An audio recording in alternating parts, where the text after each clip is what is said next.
तो आज मैं आप लोगों के लिए एक ऐसा टॉपिक लेके आया हूँ कि आप सभी ने सुना ही होगा। तो आज मैं आप सभी को ताजमहल के बारे में कुछ जानी अनजानी बातें बताने वाला हूँ। तो दोस्तों, आप कहीं मत जाइए। वीडियो शुरू करने से पहले आप सभी हमारे चैनल को लाइक, सब्सक्राइब और बेल आइकन दबा लीजिए और हमारे साथ बने रहिए। तो दोस्तों, आप सभी ने दुनिया के 7 अजूबे के बारे में तो सुना ही होगा। इन 7 अजूबे में से एक अजूबा हमारे भारत में भी है, जो ताजमहल है। ताजमहल भारत के आगरा शहर में यमुना नदी के किनारे पर आया है। दोस्तों, 1621 में शाहजहां के साम्राज्य ने हर जगह अपना जीत का परचम लहरा दिया था। उस समय शाहजहां की सभी बेगम में उनकी सबसे प्रिय बेगम मुमताज महल थी। लेकिन मुमताज महल की मृत्यु अपने 14वें बच्चे को जन्म देते समय हो गई। उस बेगम मुमताज की याद में शाहजहां ने ताजमहल बनवाया था। ताजमहल को प्रेम का प्रतीक भी माना जाता है। ताजमहल की नींव बनाते समय ताज के चारों ओर बहुत से कुएं खोदे गए। इन कुओं में ईंट पत्थर के साथ साथ आबनिस और महोगनी के लकड़ियों के लट्ठे डाले गए। ये कुएं की ताज की नींव को मजबूत बनाते हैं। आबनिस और महोगनी की लकड़ियों में ये खासियत होती है कि उन्हें जितनी नमी मिलती रहेगी, ये उतनी ही फौलादी और मजबूत रहेगी। और इन लकड़ियों को नमी ताज के पास बहने वाली यमुना नदी के पानी से मिलती है। ताजमहल को सफ़ेद मार्बल से बनाया गया है और ये मार्बल राजस्थान से लाए गए थे।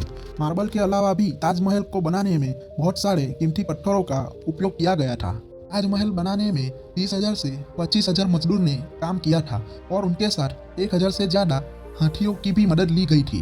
ताजमहल को बनाने में पूरे 22 वर्ष लग गए थे और उनके बनाने में उस समय के 3 करोड़ से ज़्यादा रुपये खर्च हुए थे। ये कहा जा रहा है कि शाहजहां ने ताजमहल बनाने वाले मजदूरों के हाथ कटवा दिए गए थे, लेकिन ये बात एक अफवाह जैसी लगती है क्योंकि इस बात का कोई प्रमाण मौजूद नहीं है। बहुत से इतिहासकारों का मानना है कि शाहजहां ने मजदूरों और कारीगरों को जिंदगी भर के पगार देकर उनसे करारनामा लिखवाया था कि वो ऐसी कोई दूसरी इमारत नहीं बनाएंगे।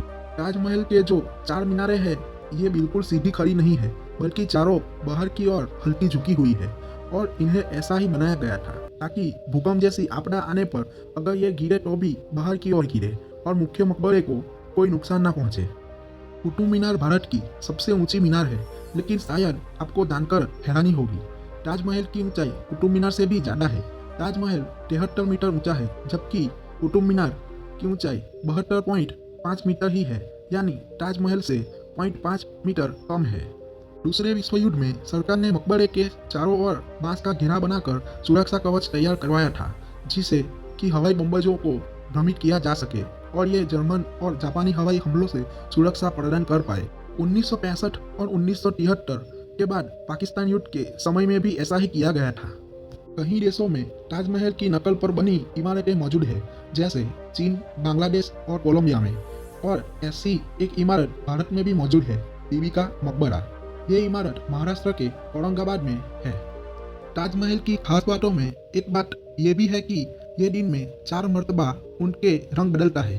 सूरज निकलने से पहले ये बिल्कुल ब्लैक शेड देता है। सूरज निकलने के बाद ये लाइट येलो और पिंक शेड देता है, जबकि दोपहर के वक्त ताजमहल की खूबसूरती का नया रूप दिखने को मिलता है। नीले आसमान पर जैसे मोती चमक रहे हो और सनसेट के वक्त ये पूरी बिल्डिंग गोल्डन कलर की दिखाई देती है। शाहजहां का सारा ध्यान ताज को एक खूबसूरत रूप देने में ही लगा रहा।